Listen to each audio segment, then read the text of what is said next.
Let it be, let it be, let it be, let it be. 그냥 내버려 두세요. 순리에 맡기세요. 이런 팝송도 있죠. 예, 정말 그냥 맡겨둘 수 있는, 내비둘 수 있는 그런 이유가 있어야 되지 않겠습니까? 그래서 저는 좀 그런 게 있었어요. 긍정적으로 살아라, 감사하며 살아라 할 때 그런 어떤 그 긍정적으로 감사하는 그런 그 바닥에 이유 말이에요. 그걸 굉장히 찾았어요. 그건 무조건 그냥 하라고 하면 잘 안 되더라고요. 그래서 그런 고민들을 많이 하다 보니까 합당한 근거와 이유들이 있더라고요. Let it be. 그냥 내비두는 이유는 뭐냐 하면 우리의 삶은 이미 성공으로 결정이 되어 있기 때문에 그렇습니다. 우리의 삶이라고 하는 건 실패가 없다는 말이죠. 그게 하나님의 일하심의 결론이고, 그러한 거시적인 관점에서 결론을 찍는 그 느낌, 그러니까 지금 현재 괜찮다, 충분하다, 이런 그 결론적인 느낌이 있잖아요. 그런 것일 때 내비둘 수 있는 거죠. 또 하나는 내비둘 수 있는 이유가 뭐 예를 들어서 어떤 그 고민거리가 있거나 몸이 아프거나 어떤 사람과의 부딪혔거나 내가 하고 있는 일이 잘 안 되거나 이제 그런 일들 때문에 우리가 고민을 하고 애쓰고 그런 것들이 많잖아요, 일상에서. 근데 그런 걸 그냥 내비도 이렇게 하는 게 순리에 맡겨라, 이런 것들이 수동적인 느낌은 사실 아니거든요. 정말 내비두는 이유는 처음에 말씀드렸던 그 큰 사실, 잘못된 건 없다라는 그 사실로부터 그것을 내비두면 내가 어떻게 할까가 서요. 왜 그랬지? 이거 이렇게 하면 될까? 잘 안 될 텐데. 혹시 나한테는 정말 운이 없는 걸까? 이런 어떤 많은 것들로 그 문제에다가 관심을 가지고 우리가 계속 집중을 하잖아요. 그렇게 집중을 하면 정작 지금 현재 내가 여기서 살아야 하는 그 에너지, 그 실제 필요를 살 수가 없습니다. 왜냐하면 고민하느라고, 갈등하느라고, 해결 방법을 모색하느라고 그렇게 된단 말이죠. 그런데 문제가 생겼어요. 그걸 내비두고 현재 내가 삶을 축소하지 않고 밥 먹는 거 열심히 먹고 하던 일을 열심히 하고 또 즐겁게 한번 웃어보기도 하고 감사하기도 하고 이렇게 스스로의 삶을 살다 보면 걸렸고 불편하고 안 풀릴 것 같고 그런 그 복잡한 것들 있잖아요. 그런 것들을 볼 수 있는 시각이 형성이 되는 거예요. 여유로부터 가지게 되는 거지요. 그런 이제 시각으로부터 진짜 문제를 해결할 수 있는 거죠. 그래서 내비둬, 그래 내비둬, 시간 지나면 괜찮아, 이런 수동적인 느낌이 아니라 정말 내비둔다면, 그리고 그냥 내버려 두는 그 이유를 우리가 분명하게 안다면 뭐든지 할 수 있겠죠. 오히려 그 문제에 절절 매는 것이 아니라 오히려 내가 할 수 있는 것을 할 수 있단 말이죠. 그래서 두 번째 제가 말씀드린 Let it be, 내비둘 수 있는 거는 그래야 지금 현재 실제 내가 움직일 수 있는 에너지를 가지고 살 수 있다 라고 하는 거, 그 말씀을 좀 드리고요. 그리고 또 하나는 뭐냐 하면 그냥 내비두는 이유는 그게 사실이 아니기 때문에 그래요. 진리라고 하는 건 생명이고 생명은 현재이란 말이죠. 그 현재이고 그 생명이라고 하는 건 언제나 어디에서나 싹을 틔우고 자기의 삶을 계속해서 살아갑니다. 계속 심장이 뛰고 있는 것처럼 계속 뭔가를 한단 말이에요. 그런데 부딪혔다. 그리고 왜 저럴까? 나는 왜 그러지? 걱정된다.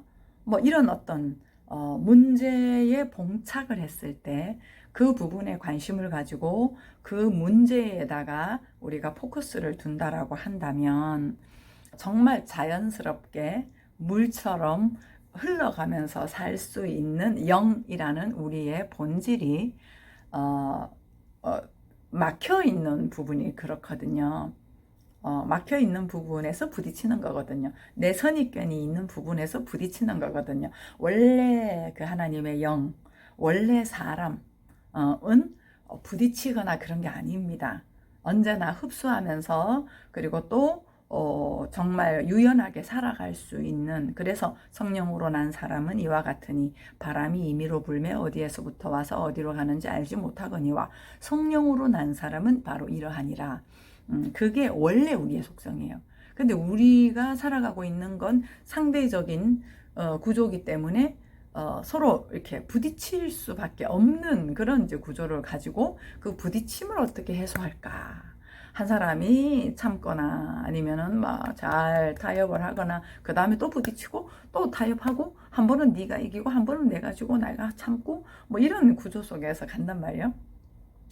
근데 그런 것이 아니라 전체를 안고 있는 그러한 시각으로부터 스스로의 장면에서, 저는 이제 저희 교회가 있고 가정이 있고 제가 있는 바운데리가 있잖아요. 여기에서 이렇게 왕성하게 사는 걸 얘기를 하는 거거든요.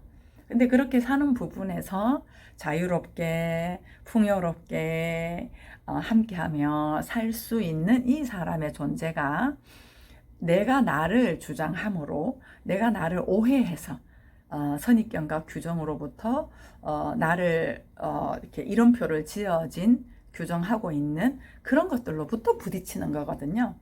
그러니까 그건 만들어진 나니까 그게 착각인 거고 우상인 거거든요. 왜 우상에 대한 얘기를 십계명에 그렇게 했겠습니까? 만들어진 거예요. 고정된 거예요. 형상화된 거예요. 나도 마찬가지거든요. 나 스스로에 대해서도 어쨌든 우리는 머리부터 발끝까지 형상화된 것들이 대부분이야. 대부분이 아니라 전부라고 해도 돼요. 왜냐하면 성경에 의인은 없나니 한 사람도 없다라고 했기 때문에 그 죄라고 하는 부분을 우리가 도덕적인 걸로 우리가 인식을 해서 그렇지, 죄라고 하는 건 보이는 거에 갇혀 있는 거를 얘기를 하는 거거든요. 그 머리부터 발끝까지 우리가 사실은 그러해요. 근데 그런 시작으로부터 우리가 본질을 알고 그 본질로서 자꾸 깨어나고 본질로서 삶을 사는 거, 그 부분을 하는 거거든요. 그걸 예수님이 보여주셨고 예수님이 말씀하셨고요. 그래서 그런 본질을 봤을 때 부딪힌다, 왜 저러지, 이런 거, 이런 부분들은 만들어진 나로부터 바라보는 거기 때문에 착각인 거예요. 잘못 알고 있는 부분이라고 하는 것이죠. 그래서 Let it be, 오늘 그 얘기를 좀 했습니다. 정말 내비둘 수 있는 근거가 있는가? 그냥 내비둘 수 있는, 뭐 부딪혔어, 아팠어, 힘들었어, 이런 거 있을 때 그래, 그럴 수 있어, 당연해, 우리 삶에서 일어나는 것들이잖아 라고 둘 수 있는 분명한 근거, 그건 하나님을 실수하지 않음이고 이미 우리는 어떠해도 승리한 자고 라고 하는 전체적인 시각. 예. 그리고 거기에 에너지를 쏟으면 거기에 갇혀버린다, 거기에 관심을 가지면 오히려 그것들이 힘을 발휘를 한다 라는 것으로부터 두고 힘을 키울 수 있는 현재적 움직임, 그럴 때 진정한 문제 해결을 할 수 있다라고 하는 두 번째 사실. 그리고 세 번째는 아하, 그러한 것들이 내가 잘못 알고 있는, 상대적으로 알고 있는 그 왜곡된 부분적인 알무로부터 문제다라고 인식하고 있구나. 태양적 시각에서 보면 문제가 없는 거구나. 원래 사람의 본질은 있는 그대로 쭉쭉 뻗어나가고 자유롭고 풍성한 충분한 그런 존재인데 내가 부족하다, 내가 연약하다, 내가 결핍이다, 이렇게 느꼈구나. 그런 것들에 대한 구조를 깨뜨리는 것이 부딪힘이거든요. 부딪힘을 통해서 아프잖아요. 그 아픔을 통해서 다시 한번 내 영역이 확장이 되는 거거든요. 그래서 고통은 우리 스스로를 언제나 세워가는 역할을 하는 거거든요. 그러니 사실 문제가 없는 거예요. 그래서 오늘은 Let it be에 대해서 어떻게 그냥 둘 수 있나, 그건 수동적인 게 아니라 굉장히 능동적인 거다. 그냥 둔다면 할 수 있는 많은 것들이 있다. 거기에 우리가 오히려 에너지가 모아지고 정말 놀라운 그 힘으로 우리가 매 순간 매 순간을 살아갈 수 있다라고 하는 거를 한번 같이 나눠봤습니다. Let it be, let it be, let it be, let it be. Have a nice day.